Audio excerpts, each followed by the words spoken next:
Return, O Virgin Daughter of Israel, to these your highways by which you went.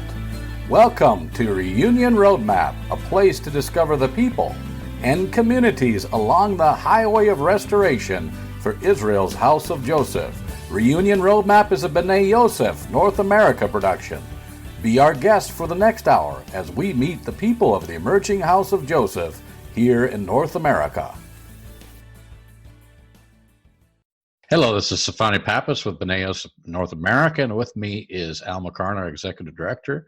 And there was a very familiar face, actually, and familiar person from the Carolinas that you had just interviewed. And could you just talk about this individual for us? Yes, I will. Caleb Cohen. And I could say he's family. He's about to be. His brother Ben is going to marry my daughter Catherine.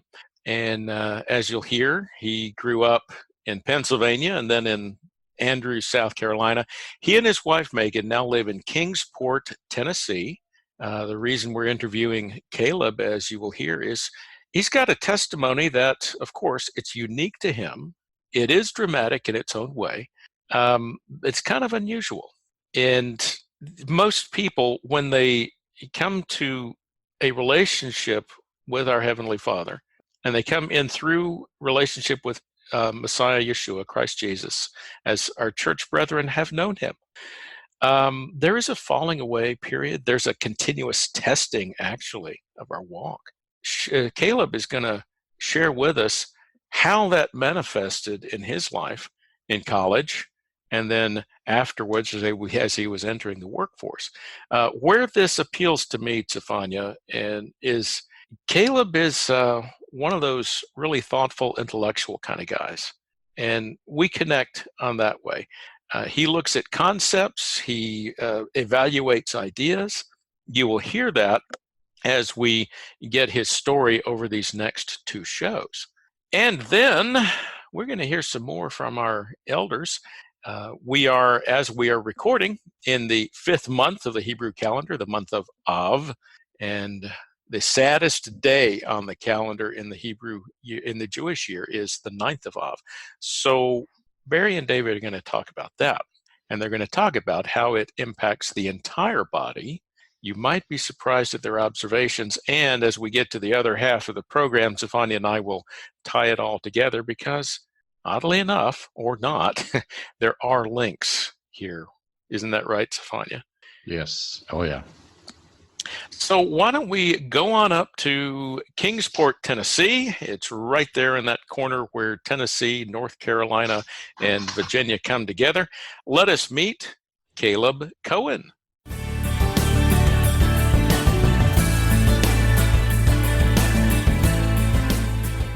Hey, welcome to another interview segment from Kingsport, Tennessee, Caleb Cohen. Hey, Caleb, welcome to Reunion Roadmap. Thank you, Al. You've got a testimony that I appreciated hearing. I appreciated that you wrote it up, and we've invited you on because, well, you're a young man who's just recently graduated from college. You've just recently celebrated your first anniversary with your wife, Megan, so congratulations on that. Thank you. And you've been out in the workforce for several years now. So tell us about yourself, as in, what do you do? Where are you from? And then we want to talk about your story with Messiah Yeshua. But what's on your mind first, Caleb? Well, I was born and mostly raised in Pennsylvania, actually. It was a tiny town called Shingle House. There really wasn't much there. And I graduated from Shingle House at 11 years old and moved with my family to South Carolina, to the booming metropolis of Andrews, South Carolina. It's only slightly larger than Shingle House, but immediately we got to know a lot of people, experienced that Southern hospitality, and it was a good experience. And so Andrews is about 45 minutes from the beach, about an hour from Myrtle Beach. So we usually tell people, we're near Myrtle Beach, because most people don't know Andrews. I went to college at Clemson University, and I studied electrical engineering, got my bachelor's in that, and also met my now wife there, thanks to a mutual friend who is also in Hebrew Roots. So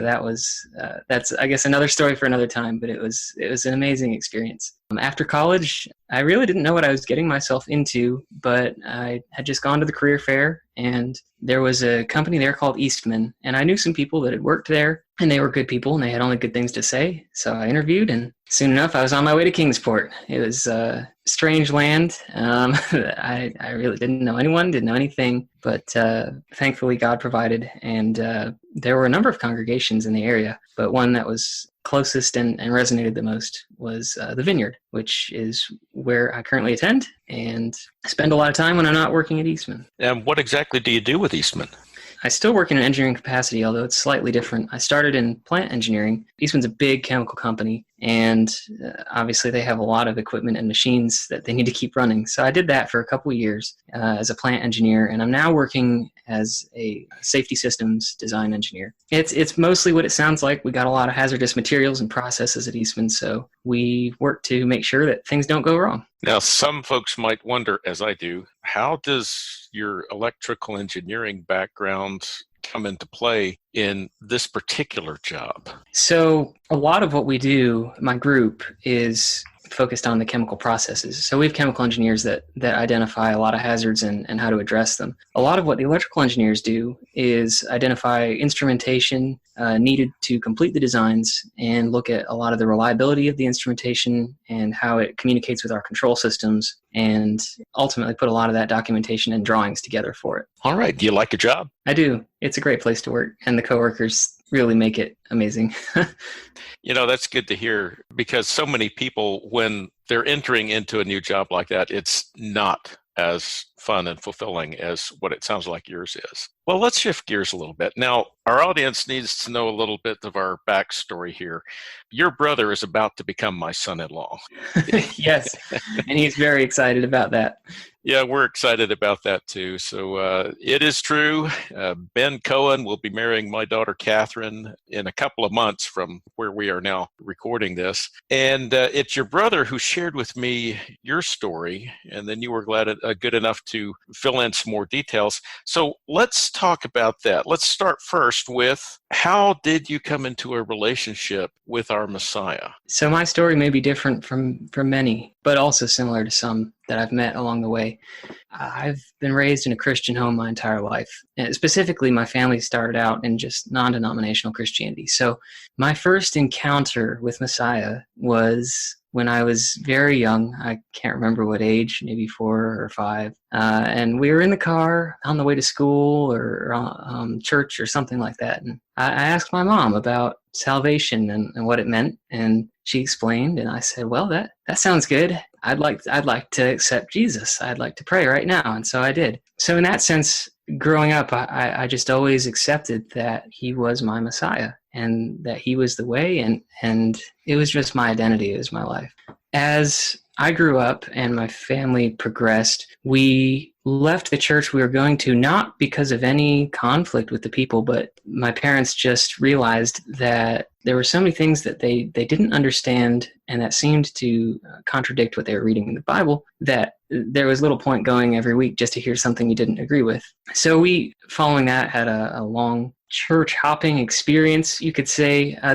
So we left the church in New York at the time when we lived in Pennsylvania. And after that, we went to a Seventh-day Baptist church, which most people haven't heard of that denomination, but it was a fascinating experience, wonderful people, and we probably would have kept going there for a while had we not moved. So growing up, after we got into South Carolina, again, we went from church to church, just trying to find a place to grow and be fed, and a place that worked with what we were learning. Baptist churches, Presbyterian churches, Methodist churches, even African American churches, one that met on Sabbath, of all things.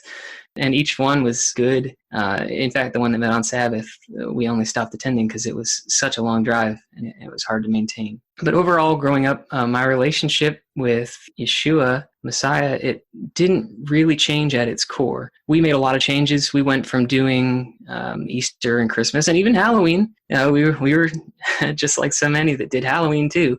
And suddenly, we stopped doing that and we started eating a little differently, and started congregating on a different day, and none of it fazed me because this is, my dad and my mom, they see that this is what God said. It just makes sense. Let's just do it. How old were you when that transition happened?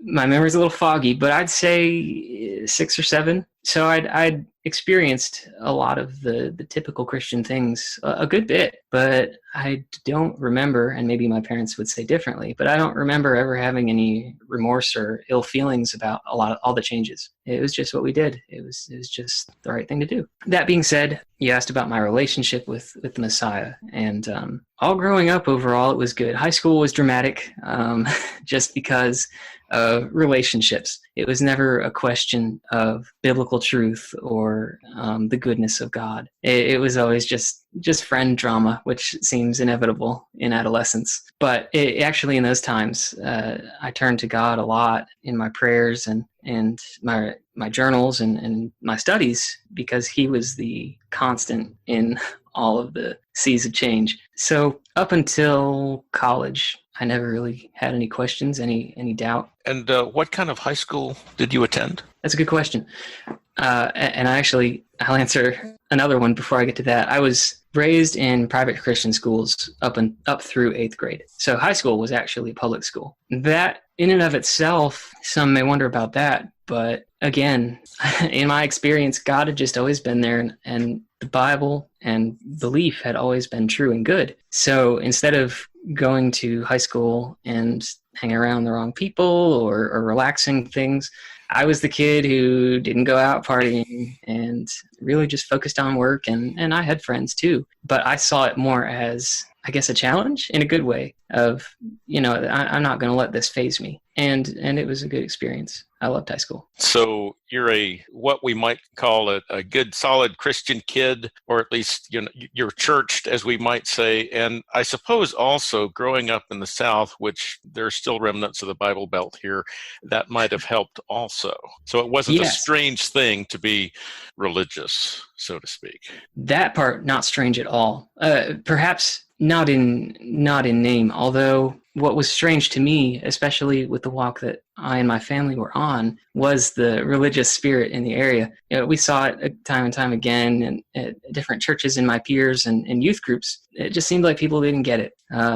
Sunday Christians, I guess you could say. That was a source of isolation. Some of my friends I did try to explain my beliefs to. Some of them just didn't care, and some of them at first were hostile to it. So in that sense, even though it was the Bible Belt, at times it was trying. Let me see now. I suppose you graduated high school. You had all of this socialization. You had a basic biblical knowledge, I would hope, from what your family and your Christian schools taught you. Okay. Yes. Then you go to the big university. And then what happens? It was a roller coaster. I will say this, coming out of high school, I was full of a lot of hope and confidence for the future. I had an inkling of an idea of what to expect at university. I knew it wouldn't be very favorable to belief at all. And I felt confident enough in what I knew and what I had learned from my family and from the teachings that we watched on Sabbaths, that I felt solid going in. And that continued throughout freshman year. So it was really hard. There was really no fellowship there that I could have with anybody. I didn't have a vehicle, so I couldn't go to one. And I didn't know anyone that was in this walk. But the internet is an amazing thing, a blessing and a curse, you might say. And in that time, it was a blessing. I streamed services every Sabbath. I usually Skyped my family when they met also and participated in their Bible studies. And it was very encouraging to me. And I will say, in hindsight, it served to feed pride. So I tried to find community because I knew it was important. It's hard just to sit in front of a computer and feel that you're participating in everything that Scripture lays out. But when I tried to do that, I found myself in an awkward situation because I would go to Bible studies, and because I had grown up with such a knowledge of the Bible, not even incredibly deep, I just knew stories or references that others didn't. And I felt like I would either cause problems if I spoke up in the Bible study, or if I didn't speak up, I'd be sitting there just ruminating on all my thoughts, and they're wrong here and they're wrong here, and I would leave those and feel I've got it right. I know what I'm doing, and almost some pain. I wish I could express it, but having been rejected in the past by friends for it, I was very afraid of doing so. So that tended to kind of feed into that pride that I know what I'm doing. It's hard, but I can stick through it and find a way, make a way. That was freshman year. It's interesting that you mentioned the pride aspect. Does the phrase holier than thou, does that come into play anywhere here? In my sense, only in the mind. I've seen a lot of it, what you're talking about, especially on social media.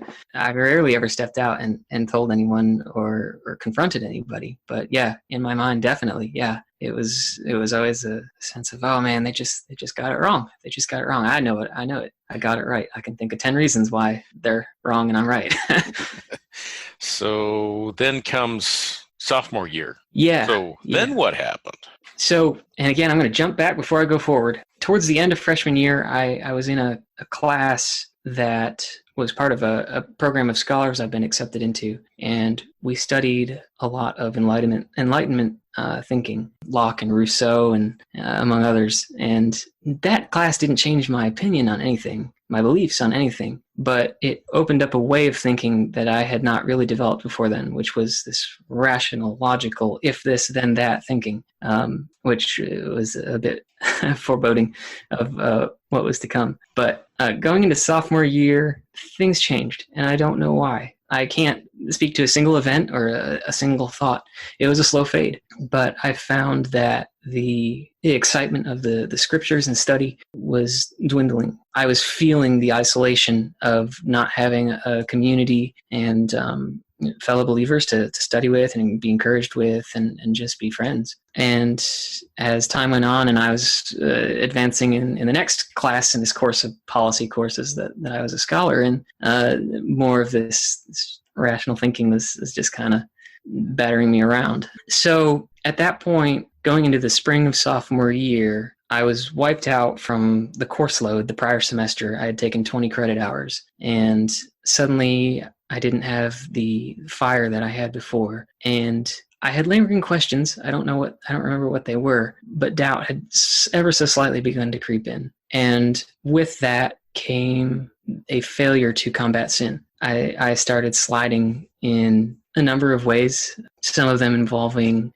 pornography and just not caring and a further isolation of myself and just more and more doubt and questioning of God. And for a time, it was a dark place. I didn't know what was right. It was almost a little bit rebellious, but not fully fledged. But towards the end of sophomore semester, my sins and my failures and the frustration of it all had gotten so bad that I decided, purely out of my own will, I can't do this anymore. I've got to stop this stuff. I have to stop this and just stick to what I know, even if I'm not fully convinced, because I know it's not right. I know what I'm doing is not right. That summer, I actually went to Africa on a travel grant. My uncle is the director of a hospital in the Congo, and I was helping them with their internet systems and their power systems there.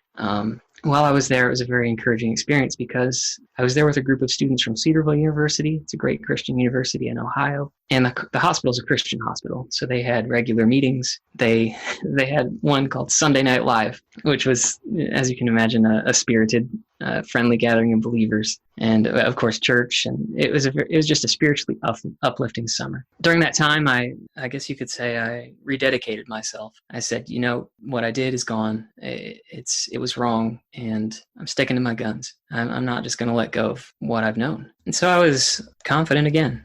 Going into junior year was when I met Megan, who's now my wife. We were introduced by a mutual friend named Joshua Baghdadi, which we thought was funny at the time because his name was Joshua, mine is Caleb. And we were the only Hebrews, Messianic people at Clemson that we knew of, bringing a good report in a land of nothing. So he introduced me and Megan, and our relationship grew from there. The rest of it was a blur. Junior year, senior year, it was mostly good, besides just the normal drama of navigating a relationship that's leading towards marriage. Not that we didn't like each other.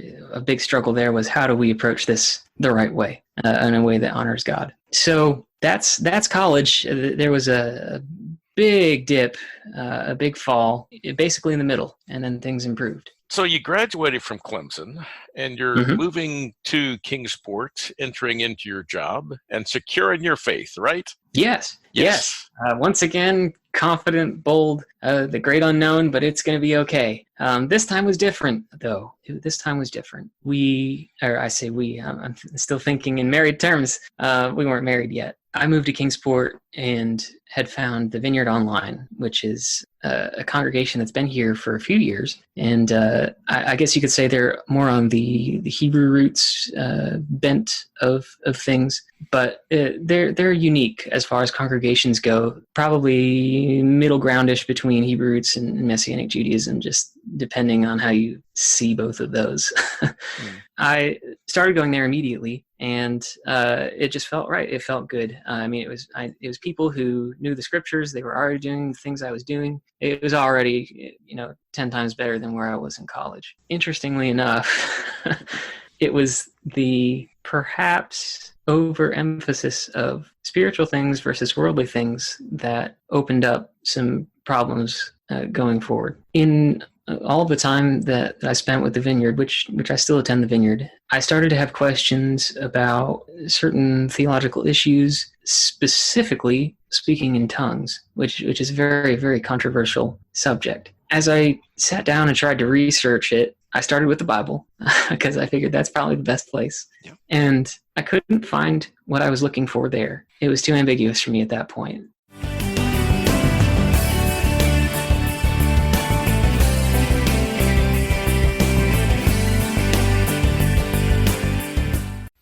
Up next is O Jerusalem, Who Will Cry for You? This is an original song by Gregory Brown of Amarillo, Texas. You can find more about Greg Brown and his music if you visit his Facebook page at Gregory Brown Ministries, or email him at gregory.brown7@outlook.com. And now, O Jerusalem, Who Will Cry for You?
Children fall as you weep, as the winds of change blow through her streets. Oh, Jerusalem will cry for you.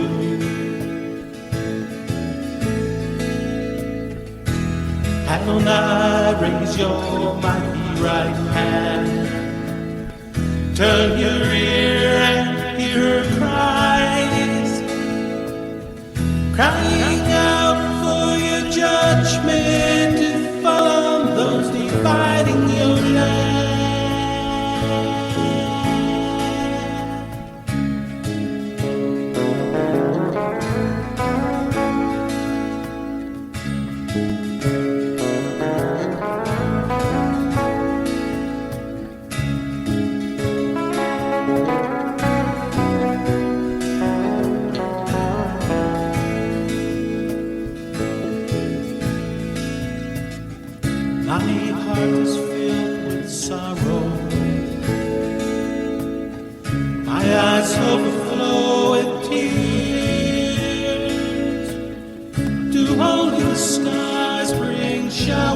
so Jerusalem will cry for you.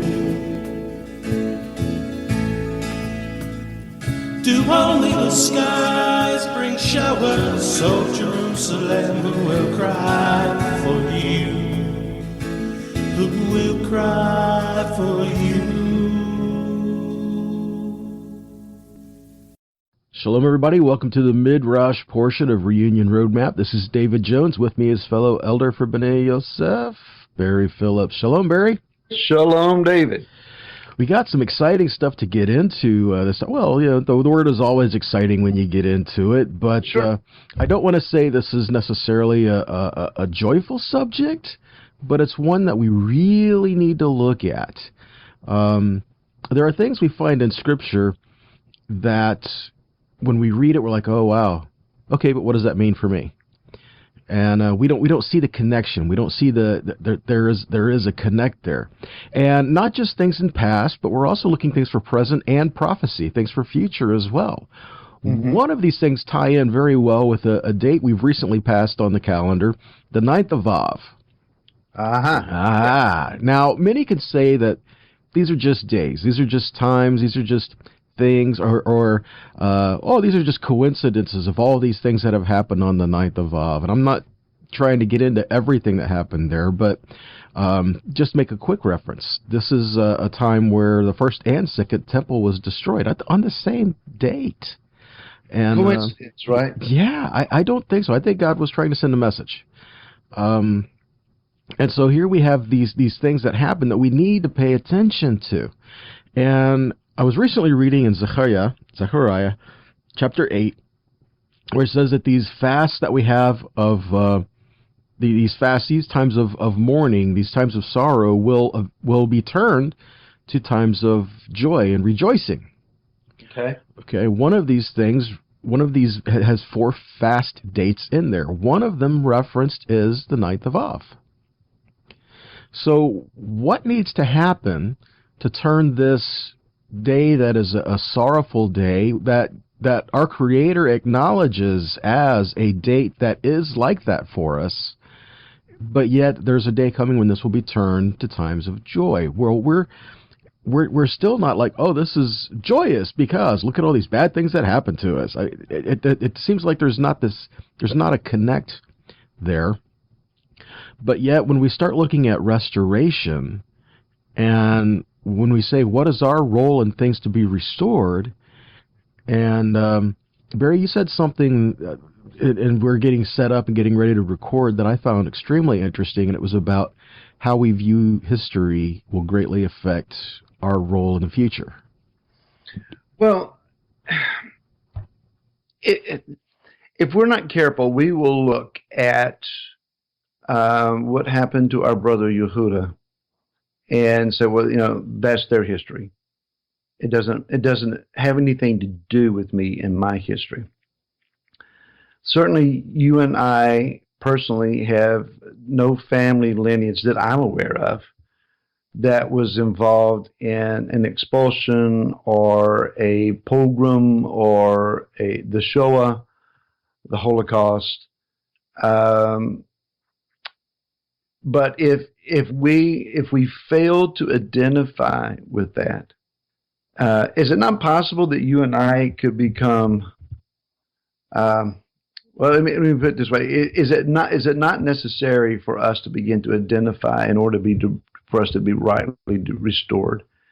How can I have a meaningful relationship with, say, my Native American brothers without some sense of appreciation and understanding of what they've gone through and what travesties have been inflicted upon them?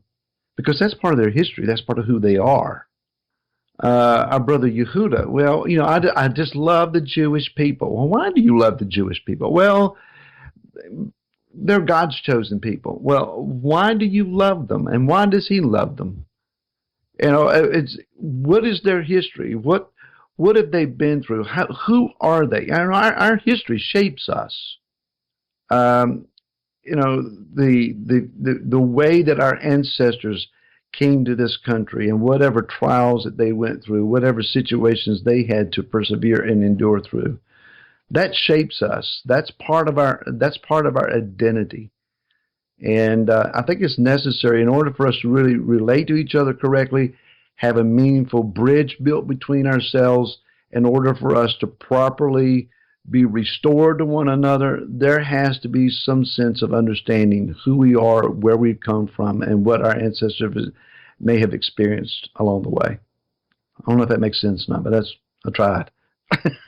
Well, I mean, it does, because, we can say, oh, my past does not define me. Okay, but in a manner of speaking, it kind of does. Because it is the things that have happened to us that has brought us to this point in our life today, and will also affect how we look toward the things of the future. If we learn from the things of the past, we can step forward in confidence in the things that we don't know about yet, which all falls down to trusting Yah in everything. But when it comes to things like this past 9th of Av, wow, I mean, so much destruction, so much hatred, so much just trying to destroy the people of Yah. And we have a hard time identifying with a lot of that. I don't think there's anything here in America, especially, that we have faced as a people set apart that would compare. Mm-hmm. And so we can't just flippantly say, oh, yeah, I identify, because we kind of really don't.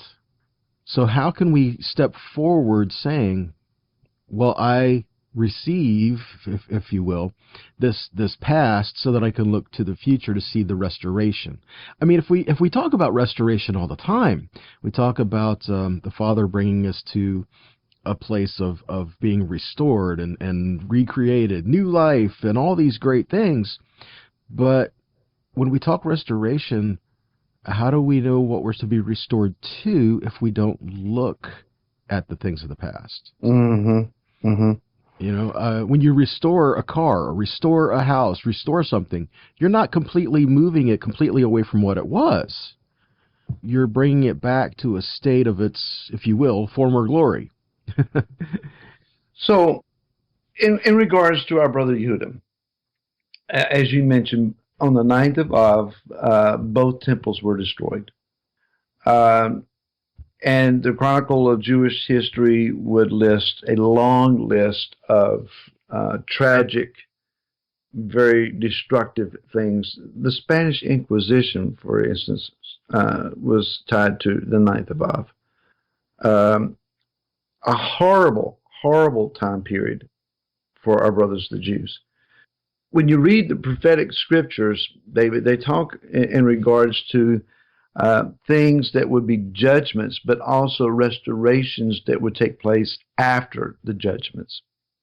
There is not only a warning that if you turn from my ways, these things will happen to you, but also there is the promise of restoration. So the negative is tied to the promise of the positive. As the temples were destroyed, there is a promise of a future temple. If we want to be a part of that future temple, and I do, then I need to be aware of the destruction of the previous temples.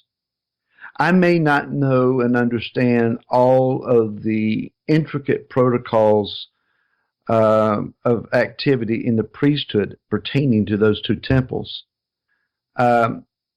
It's not that it can't be learned, but even if I don't know all of those in and outs and minute details, that which is yet to come, I can still be a part of that. That's part of Yehuda's future. If I'm going to be restored to Yehuda, then I need to be aware of what Yehuda's future is going to be. Yehuda needs to be aware of what my future is going to be, so that we can share the same future. We have been separated long enough. In a very casual glance, we can look at our past and say, well, we have two different roads in the past. Our histories are two different histories, but we have a common expectation for the future. That means that we got to learn to relate together.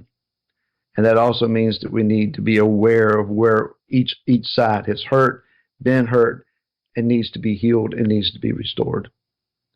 So on the 9th of Av, it's appropriate that the house of Israel, the house of Ephraim, that we weep and that we mourn. But as I saw a common friend, a mutual friend between us, who is Jewish, mentioned yesterday, it's hard to mourn when you have an expectancy for the future.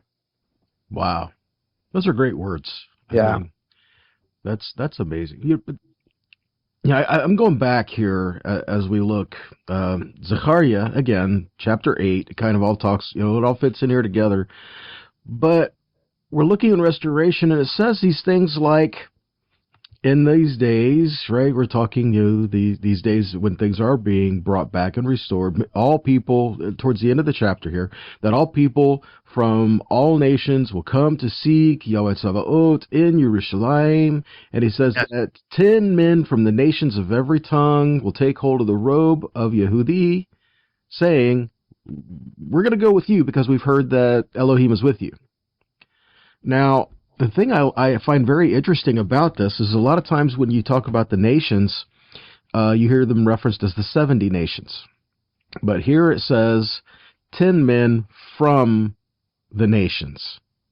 So where do we have this reference of 10 and all the nations being in every tongue? How about Israel that was scattered?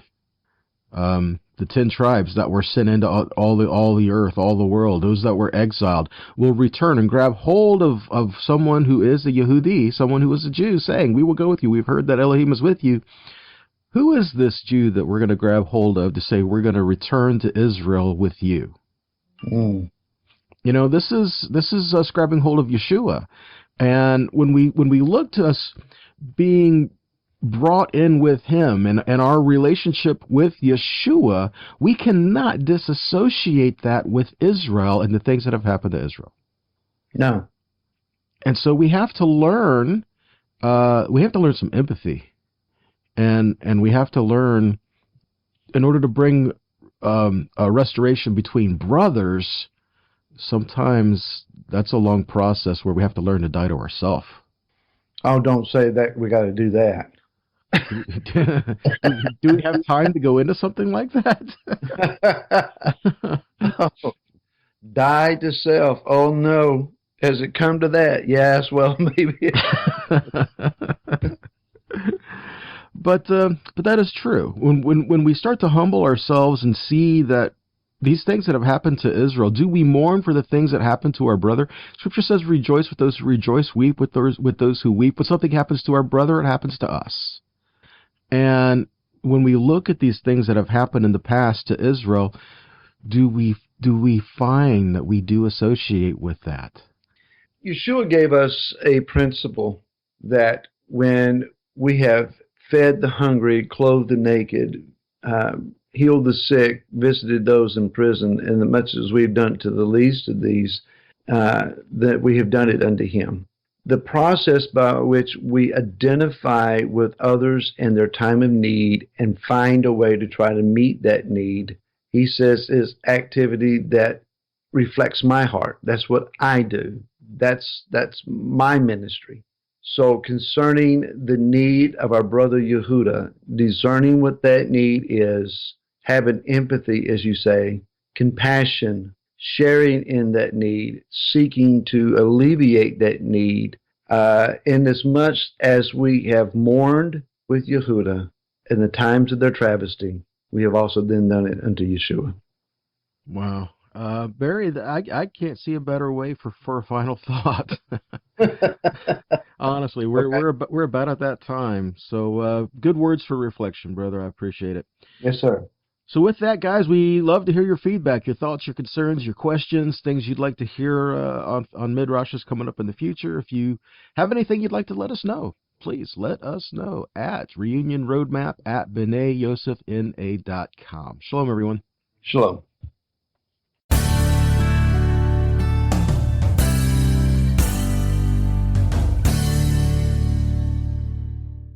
Yvette Adonai now joins us to sing Arise, O Lord. You can hear more of their music at YvetteAdonai.com.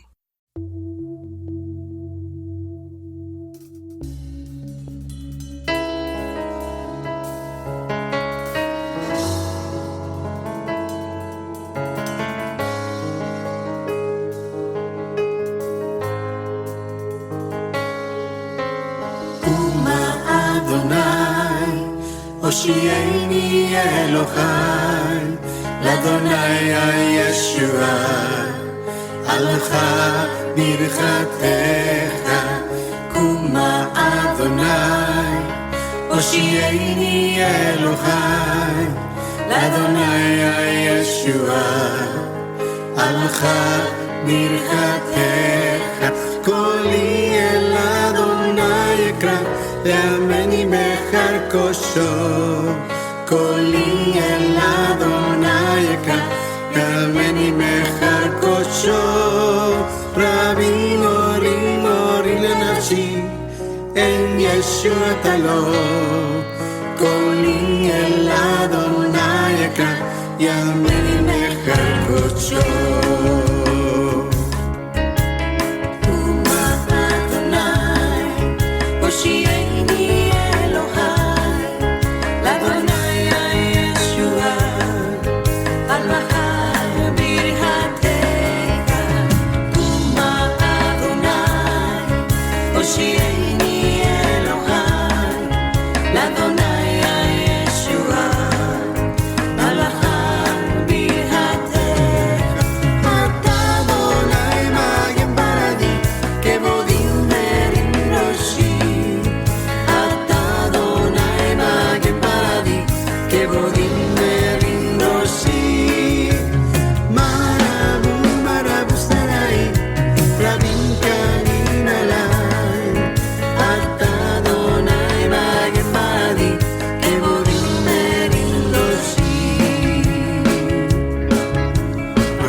Yvette Adonai has just sung Arise, O Lord. I like this song where they sing in Hebrew and Spanish and English. It emphasizes the unity of the body. And Stefania, that's something I think that we have seen on this show as we've heard Caleb Cohen talking about his story and as we've heard Barry and David reflections of Av. What do you think? Oh, yes. I think it really integrates well. I mean, we know Caleb Cohen. He's part of Yehuda, that branch of the family. And then, of course, we're talking about the 9th of Av, which is happening to do with all the calamities that were met to our brother Yehuda that they experienced. And then, of course, what they sang is that this idea of what you're saying, how they even integrated the different languages together. The way I kind of look at it is how some of the different things that our brother experienced was in the Spanish culture through the Inquisition. Many of those things happened through the 9th of Av. Some of the things that they've experienced within English culture having to do with 9th of Av as well. And then, of course, what happened there in their own land with the temple being destroyed on the 9th of Av. The idea of offense and harm to our brother and sister is one of those things that stands out to me. And let me see if I can bring in Caleb's testimony here. I know his family. I'm getting to know them. They are among the pioneers of the Hebrew roots in South Carolina. And solid, godly family, which, as so many of us did, they have Christian roots, grew up in the church. The scriptures were open to them in a new way. They began to keep the Sabbath and then moved to South Carolina. Lo and behold, where's the fellowship? It's hard to do that. And we, on our side, we've experienced offense, often given in an unintended way. Sometimes it's been harsh and pointed, but oftentimes it's just not really thinking, because our expression of faith is different than the traditional Sunday church. We serve the same Lord. We have the same devotion, but the difference is in our expression of that faith. It's led to offense and division, and it's led to pride and arrogance and then the hardening of positions on both sides. Now, the extreme is what we have seen in the persecution of Jews by Christians. And in this case, Stefania, we fall on that side of the fence. And as you know, our Israeli counterparts, they're looking upon us as Christians. It doesn't matter. We call the Savior Yeshua. We worship on Sabbath. Still, we're Christians because we follow Jesus. Okay, I will wear that label because that's the part of the family we came from. But what happens when we become aware of the ways we have hurt our brother, intentionally or otherwise? What does that bring about to us, Stefania? Yeah. Wow. We just don't understand how we can offend somebody and we're not really paying attention to and examining what just came out of our mouth. I mean, it can happen. So in some cases, it's very innocent, not really, but it also speaks to the fact that what we have to actually do is just like in James, the book of James talks about guarding the tongue. Where is that thing going to lead us? And with it, we can bless, we can curse. And how can we use it to bless our brother and also not offend? And even if it's not doing it on purpose, really examine what we're saying and monitor what is coming out of our mouth. And sometimes the way it helps is it starts in the home. Start monitoring how you speak in the home. And if you find out you're speaking in such a fashion, maybe in reference to our older brother, make sure even in your home, you're talking sensitively about our older brother. Because when you get it face to face with them, then you've been walking the walk and talking the talk, Right. As we'll hear next week in the second half of Caleb's testimony, these offenses, these differences of opinion, whether doctrinal or otherwise, they can have some unintended consequences. So let's leave it at that because we are out of time. Thank you all for listening once again to Reunion Roadmap. On behalf of Barry Phillips, David Jones, and Stefania Pappas, this is Al McCarn. Come on back again next week for a new show. Thank you for joining us on Reunion Roadmap, a production of B'nai Yosef North America. Please come back next week for another visit with the people of the emerging House of Joseph here in North America.